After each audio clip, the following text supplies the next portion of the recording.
Oh, boy. That's right. Here's Merrill. We out here. Love it. Love Woo! Merrill. Hilarious. Okay. With the 43rd pick in the 2022 NFL Draft, the New York Football Giants select Wan'Dale Robinson, wide receiver from Kentucky. Let's go. Wow. This is a After much shaking and baking, the Giants have landed another offensive weapon. This is Big Blue Draft Night Live, presented by Verizon. I'm Paul Dottino. I'm along with the Super Bowl champions, Sean O'Hara and David Deal. Thank you so much for joining us as the Giants have finally made a pick here in the second round of the National Football League draft. Now, fellas, let's get right to it because this guy is so quick. If we don't talk about him, he might disappear. Yeah, too hot to handle, too cold to hold, to go along with your shake and bake. Wan'Dale Robinson. Listen, this guy is an unbelievable athlete, and I think for the Giants, good things come to those who wait. We had to sit here and wait as they traded back, but this guy is an explosive slot receiver. I tell you what he does after the catch is pretty remarkable. And when you watch film on him, look, he rarely does the first guy take him down. So I think the Giants got an electric offensive player. They got a weapon that Brian Daboll now can use. He can do a lot of things. He can be a running back. He can be a slot receiver. Very explosive in space. So this is a great pickup for Daniel Jones and for this offense. Dave, I know we love having these guys that can handle all the gadgets. They can get on the perimeter.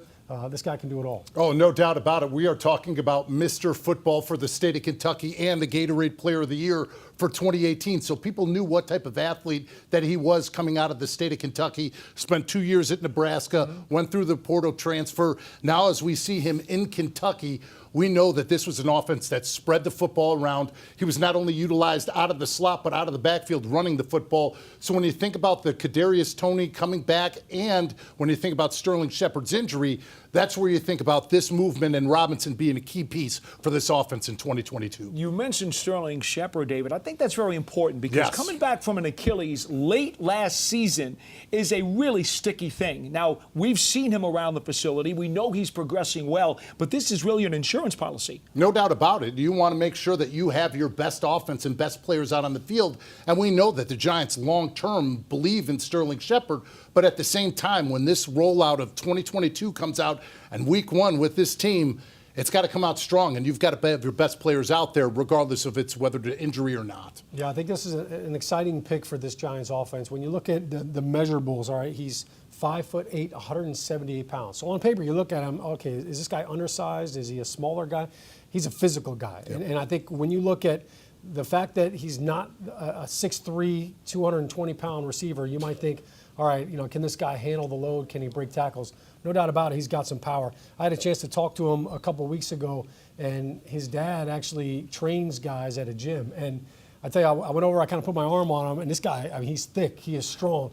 I talked to him, some of his favorite players were Percy Harvin and Steve Smith. So he's got that kind of mentality to him. So I think for the Giants, this is going to be an electric player to add to this offense. They're going to find all kinds of ways to get him the football, but it's after he gets the football in his hands. You mentioned he was Mr. Kentucky. Yeah. Running back. He had over 2,000 yards his senior year, 28 touchdowns, 1,300 yards receiving his last year at Kentucky. So he knows what to do with the football in his hands. Those are the kind of guys that you can't have enough of. 104 receptions this past season. That was third in the country. So I have to tell you, there's no question about his productivity. You could talk all you want about the size of his body, but he's got a lot of heart. Let's go to the press conference right now and catch what the Giants have to say. Out of Kentucky, good football player we've had our eye on. Again, generator with the ball in his hand, very good run after the catch, very good route runner, can separate. And, for what we're going to do offensively, we thought he'd be a very good fit for us. Did you go into this day thinking, I want to trade down? Yes. And the reason for that is what? We just thought it was what was best for us, at this time. More picks would benefit us the most, we thought, based on who was on our board. So if you stayed at 36, would he have been the pick there, or did guys kind of come off in between? We had deals in place before we even got to 30, like before the draft started, so we were confident. I mean, we knew we could move back, so that was part of the plan. Both deals were in place, or? We had a couple deals in place, and then the one at 38 wasn't necessarily in place, but it was something that we talked about we'd potentially be able to do, and then we were able to do it. So. Seems to have a similar type of skill set to Kadarius. Does bringing him in impact Kadarius? Is that a bad thing? No, I'm not saying it's a bad thing. I'm just asking, does it impact his future? Yeah, no, you guys saw Kadarius. We'll take as many of those guys as we can on the field. I mean, again, he's a generator. When the ball's in his hands, he's got run after catch. You know, he can separate from DBs. He gets open. He played some running back at Nebraska. This is a versatile piece you can use in your offense. I think if you look at some of the other guys, just how you can use them, and if you look at Dayball's past, or you look at Kafka's past, and in terms of the creativeness in their offense and the weapons that they can utilize, I think you can kind of see what the vision may look like. Brian, is he the kind of guy that you think of right now? You start thinking, okay, this, all different pieces already?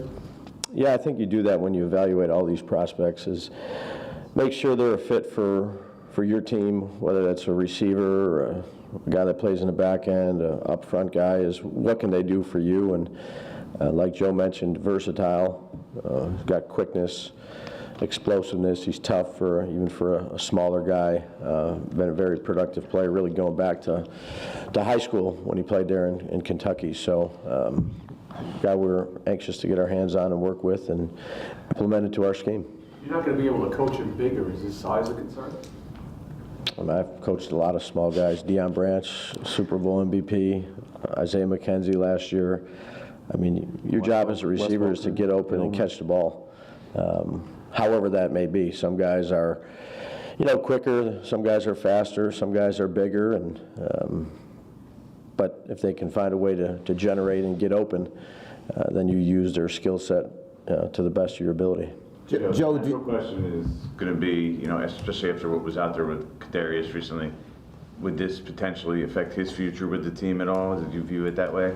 No, we like the player, and like I said, if he can be like Kadarius when he's on the field and he's healthy, then we'll take as many of those guys as we can. So, yeah, no. Yeah, Kadarius has had a good week. Did you expect Robinson to be available for you at this point? We were hoping so. Yeah, that was kind of part of the, when we looked at certain players that may be there, he was a guy we thought could potentially be there, and very clear vision for the player, and look forward to utilizing him. Brian, did you say Kadarius had a good week? Is that Yeah, I said Kadarius had a good week. It was good to see him. Jumped right in and chugging along. Have you shut the door on trying to trade him? We were not shopping Kadarius Toney. You're not going to trade him? Just reflect on what I just said. Right. Yeah. A cornerback went right before you made a pick. A who? A cornerback. Was he someone that was on your radar? It seemed like a guy that would, fit with the need and things like that. Yeah, he's a guy we spent time on, and good football player. It was Minnesota that took him. But yeah, no, we're happy with who we got in Wan'Dale. You do trade down like that. I mean, you're gonna, you got a bunch of guys circled. You're gonna miss this guy, right? Because that's just the way it is. So did you have like 4 or 5 guys, and you said we're good with all these guys? We had a bunch of guys circled. Some needs that we need to address, so we're working on that, and we'll continue to work on that through tonight and tomorrow. Joe, not that you're shopping those picks, Joe? When you were shopping those picks? I was shopping picks. Yes, shopping. That's something I was shopping. Were you surprised that there weren't many quarterback teams coming up for quarterbacks? Yeah, when teams call you and they want to make moves, you don't really know what you can speculate, but you don't really know what they're coming up for. So we did get some calls from teams from further back today, and we speculated that may be what it was, but you never really know what they're coming up for. So you just have to be, hey, these are the players, this is how many picks I'm moving back, and there's a chance you're going to lose a couple of these players. Is there still going to be somebody there that you're happy with? So that's kind of what we take into account when we do consider moving back, who may or may not be there. You had all day to see how the board fell. Obviously only one quarterback went in the first round. Did you give any thought to taking a quarterback in the second round, just value? No, we didn't. Two more real quick. Have teams been unwilling to trade picks next year? It seems like there hasn't been a lot of deals involving 2023 picks. Yeah, it's come up in a couple conversations, but it was moves that really didn't make sense for us. It wasn't a win for us by any means in those conversations that we had. You guys both saw McKenzie, the way he grew up in Buffalo. Is Wan'Dale somebody like that? I mean, do you see similarities to what you guys were able to do with McKenzie? Yeah, I hate to compare guys from one system to the next. I understand the question, relative to their size and some of their abilities. I'm just anxious to get him in here. He had good production on his college tape, and a guy that we thought we could utilize. Some of it will probably be like Isaiah, I would assume, but I don't want to say that's for certain until we get him in the building. But he was excited. It was a good call. Brian, is this kid Robinson a slot, or is he slot outside too, or what? Yeah, I think he can do both. I think he can play inside, and I think he's strong enough and fast enough, even though he's a smaller, shorter guy, that he can contribute outside too. Again, what we're trying to do is putting many generating pieces out there to create space and stretch the field, whether it be vertical or horizontally. And this is another good guy that has ability to run after catch, which is an important aspect of it. And again, receivers, and I understand the questions about they come in all different shapes. There's big, tall guys that can make unbelievable contested catches. There's shorter, quicker guys that give them 5 yards and they're going to create separation. And ultimately our job is to figure out what we have here between KG and KT and Shep, and it's we got to figure out our pieces and put them in the right spot. Slate. He had a bunch of drops, didn't he? I mean, do you see something with his hands or something he can fix? Or? I think he's got good hands. Yep. Okay. All right. Thank you. All right. Thanks, guys. You've just heard the words of General Manager Joe Schoen and, of course, Brian Daboll, the Giants' new head coach, as they talk about Wan'Dale Robinson, a 5'8", 178-pound wide receiver out of Kentucky who runs a 4.44. He becomes pick number 43 of this year's NFL draft, the Giants' second-round selection. Now, one thing that everybody said, Sean and David both, when Brian Daboll came over and he named Mike Kafka his offensive coordinator, we're talking about two offenses that love speed burners. It's clear the Giants are collecting roadrunners here. Yeah, I think that's the fastest way to manipulate a defense. And for Brian Daboll, look, he had it with Stephon Diggs up in Buffalo, with Cole Beasley in the slot, Emmanuel Sanders, even Davis. They had a lot of good receivers. So to have a guy that can create separation, you're seeing the space right now. Look at that. There's not even a corner or a safety in the screen right there as he catches the ball. So the separation skill is there. You heard Brian Daboll just talk about how, look, we feel like he's not just a slot receiver. Here he is doing damage in the slot on a simple post route. They said he could play outside. He's strong enough. He's tough enough. So I think that's big. Obviously, Brian Daboll wants to move him around. And anytime you can have a versatile wide receiver like that, it definitely helps your offense. And it helps when you're calling plays if you have a guy that you can move around and you know that he can handle whatever the coverage is, whether it's zone, whether it's press man. The things that we heard out of this press conference were speed, toughness, and the ability to be versatile. Those are all things that you love coming out of a player that you're going to draft into your offense.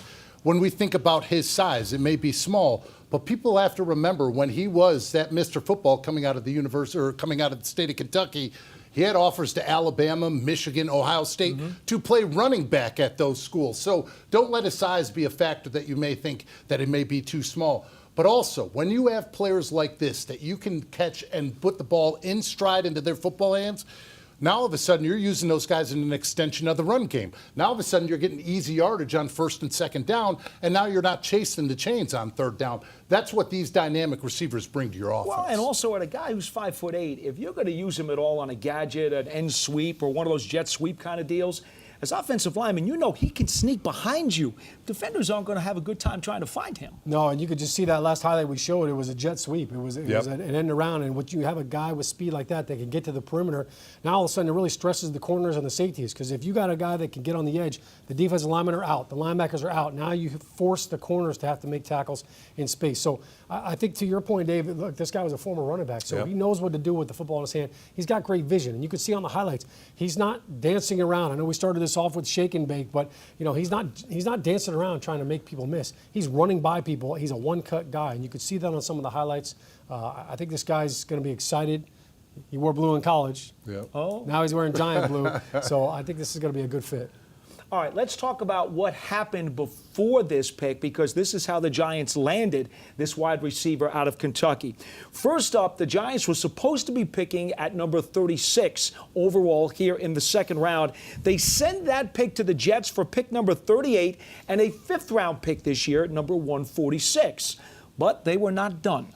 They continued to turn the wheel and then traded number 38 to the Falcons for pick number 43 and a 4th-round choice this year. That would be pick number 114. Finally, at pick number 43, they took Wan'Dale Robinson. So the Giants pick up 2 extra picks in the 3rd day of this draft. David, let me start with you. What do you think their philosophy was doing that? You heard Joe Shane talk about it a minute ago. They were looking to move down somewhere, somehow.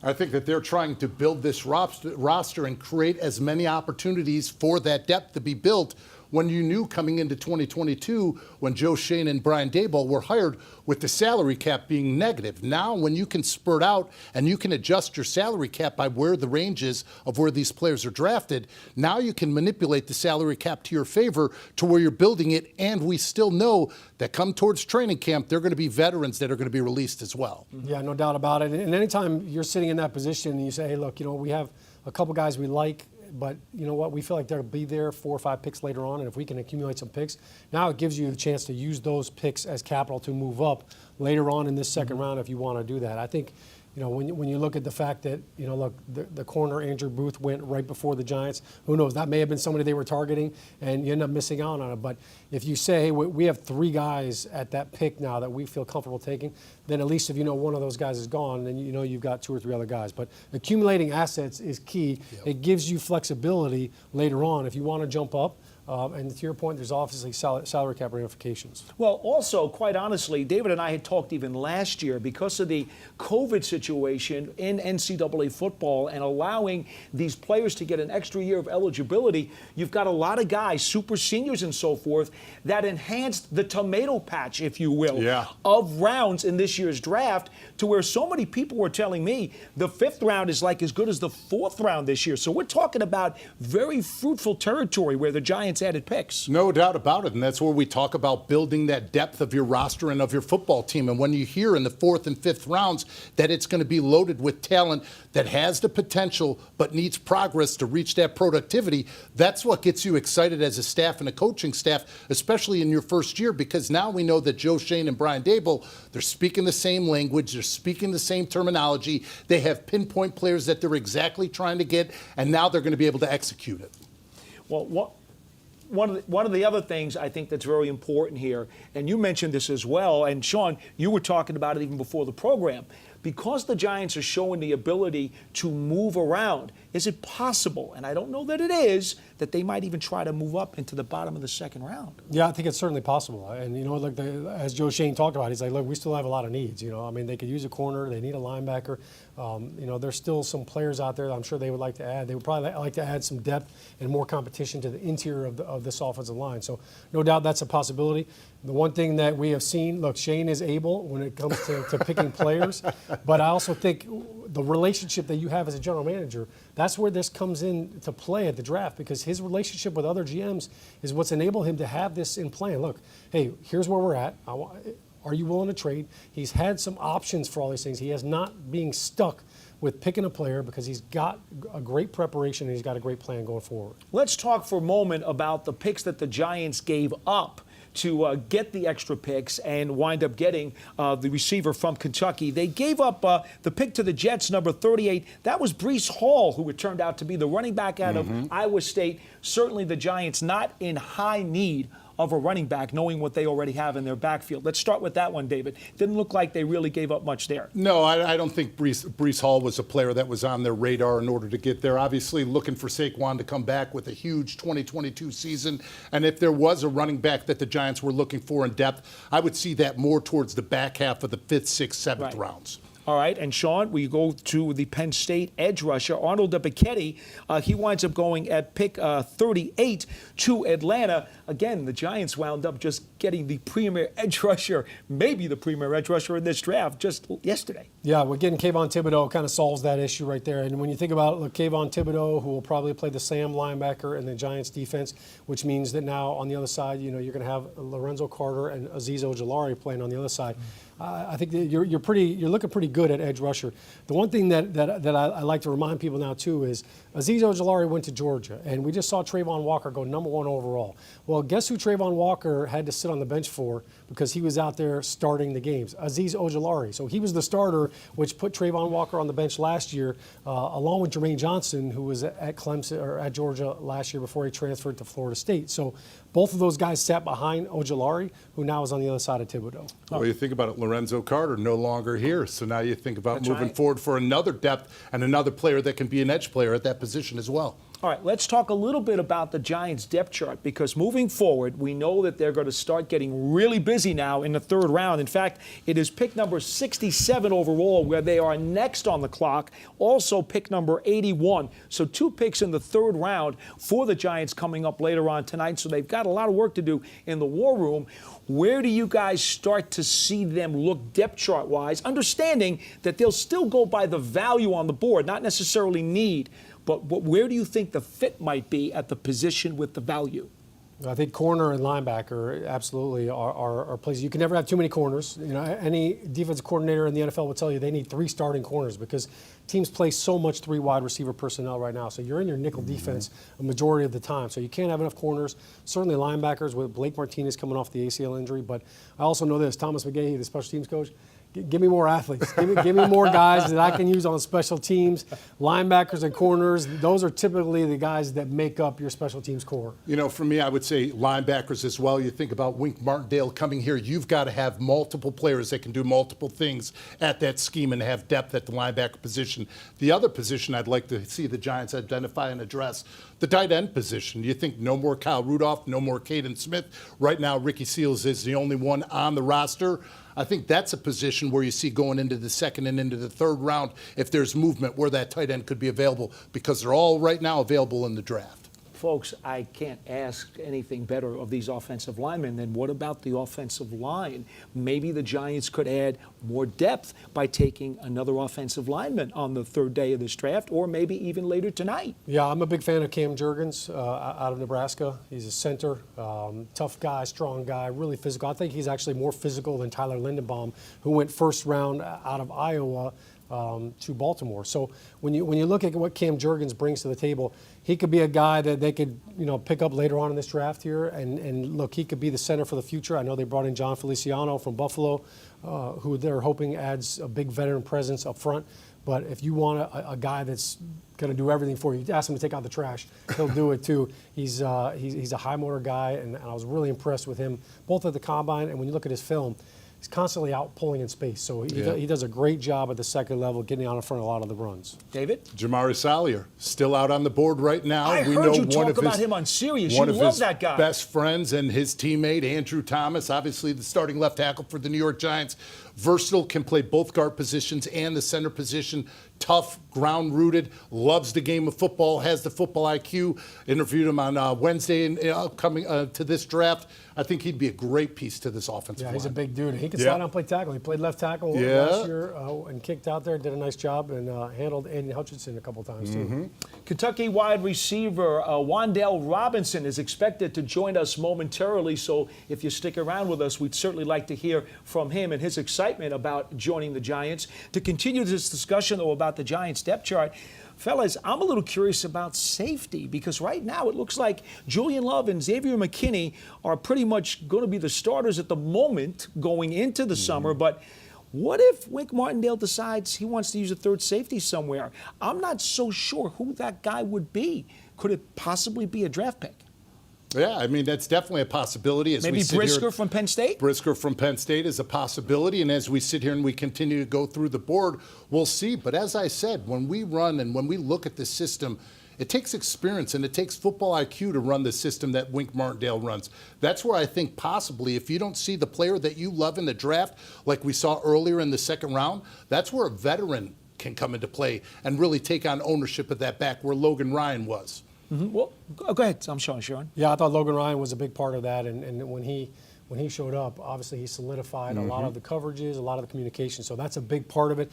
I think Xavier McKinney can absolutely handle all that. So, for him, obviously, just staying healthy and being on the field. But, McKinney, he is so versatile. So I think that gives the Giants a lot of flexibility if they do want to go out and draft a safety, because they can move Xavier all over the place. He can play free safety, strong safety. He can play nickel slot. Last year we saw a lot of times they started games with 3 safeties, and they would just kind of flip-flop and rotate depending on who was in the slot and who was outside. All right, great stuff. And guess what? A guy who really says there's great stuff going on is Wan'Dale Robinson, rookie wide receiver out of Kentucky. He joins us right now. Wan'Dale, Paul Dottino, along with Sean O'Hara and David Deal, congratulations on being drafted by the Giants in the second round of the 2022 selection process.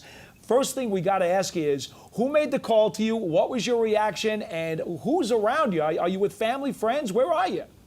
Yeah, so I'm at a hotel near here in Lexington. A lot of family and friends. I had to get away, so I'm outside. There's a lot of people. It's very loud inside, but it's been a great night. Been a really good night. Wan'Dale, great to see you again, my man. Congratulations on becoming the newest member of the New York Giants. Take us through the phone call when you heard that the Giants were going to draft you. What was your first thought? I just looked down at my phone and I saw New York Giants, and I just kind of went blank for a second. Really don't even remember the first half of the conversation. I was just in such shock. I was just really happy and crying a lot, and just really happy to share with my family. So I was just excited. Everybody has a different journey. Obviously, yours started at the University of Nebraska, but you had to make a change, decide to transfer and go through the portal to the University of Kentucky. We know your dad, Dale, is a huge component, played at Western Kentucky as a trainer. Just talk about the journey and what he molded and helped you get to this point today. He's played a big role. If you know a little bit about our story, he was out of my life for a little bit, for the first 12 years of my life. And just whenever he got home, he just did everything right, and just teaching me the ways to go and how I should go about my life, and just not to go down the wrong path. And so he's just played a big role in getting me here. Wan'Dale, the first thing anyone's going to think about when they talk about you is speed. More speed and more speed. And I see the smile because you know what that story's about. Tell the folks who haven't seen you play, what can they expect from you? Because we know you can return. We know you can run the ball. You're not just going to be running out for passes. Yeah, a little bit of everything. Running back, receiver, just being all over the field and just being a versatile guy. Making people miss, getting down the field, and just doing a lot of different things for the football team to help us win. Wan'Dale, I know Giants fans are going to look forward to getting to know you in the near future here. Obviously, you already talked about your dad, Dale. I know he's going to have you in the weight room tomorrow. No doubt you're going to be hang cleaning. You get the deadlift hands. I'll be working out tomorrow. Yeah. There's no tonight with him. I'm sure you're going to be all jacked up. Of course, you got all that energy. So he's not going to let you rest on your laurels. But there he is right there. He's trying to get in. Tell him to go do some back squats. Listen. I want you to talk to us about who are some of your idols as you were growing up, who are some of the players that you modeled your game after, and when you watch film on receivers in the NFL right now, who's the first guy you're turning on? Well, growing up, Percy Harvin was my favorite guy. So that was really my guy. But now, just this past year being in the Rams offense, I watched a lot of Cooper Kupp. So that's really the guy that I'll immediately turn on, just seeing the things that he's doing, just the ways that he runs routes and he gets open. So. Well, we've heard throughout the NFL, obviously, people talking about Deebo Samuel, his ability to run the football, run the jet sweeps. That's something that you did specifically at the University of Kentucky. We also know when you came out of Kentucky at a 2018, when you were Mr. Football, Alabama, Ohio State, Michigan, they all wanted you to run the football as well. So I think we're all trying to tell everybody out there, don't let size be a factor. When you have the football in your hands, you run angry. Yeah, right. Hey, as long as they can't tackle you, no matter how big you are. Wan'Dale, how much interest did the Giants show in you? You said you were kind of surprised and shocked when the phone call came in today, but when you met with them, I'm sure at some point talked to them, met with them. Who did you talk to? What did they want to know about you? And what did you think about the stuff that they were saying to you?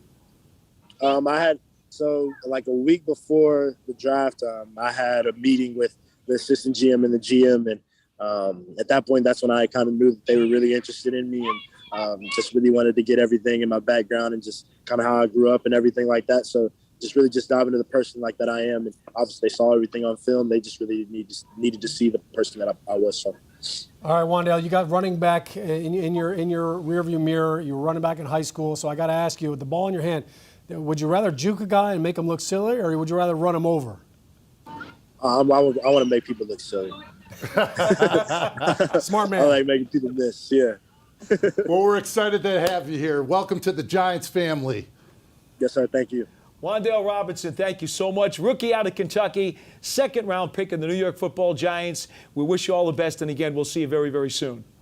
Yes, sir. So, fellas, what an effervescent personality, too. And we all know from talking to this Giants administration, the people kind of character guys are going to be very important to what they're doing when they're building this roster. Yeah, no doubt the culture. I mean, he's talking about he's going to work out tonight. You know, he's not even waiting until tomorrow to get it in. So, you know, he's hungry. You know, he's looking forward to earning it. And he's not going to be one of those guys where you have to chase around to make sure he got his workout in the weight room. No doubt about it. You know that this is a player that loves football, and he's going to show up ready to play. Yeah, I think one of the other things you got to keep in mind, folks, is that the versatility factor. Once again, another key factor. We talked about speed a little bit earlier, but versatility. How many times have you heard Shane and Dable talk about the more you can do, want to put guys in all kinds of different places? Another key here. Absolutely. Versatility, keep you on the field. All right. Folks, we will be back as the Giants continue to draft tonight. Again, pick number 67 and pick number 81 overall coming up later on in the third round. Following each of those selections, we'll be back here on Big Blue Draft Night Live presented by Verizon. For Sean O'Hara and David Deal, I'm Paul Dottino. Stick around, folks. We'll see you later.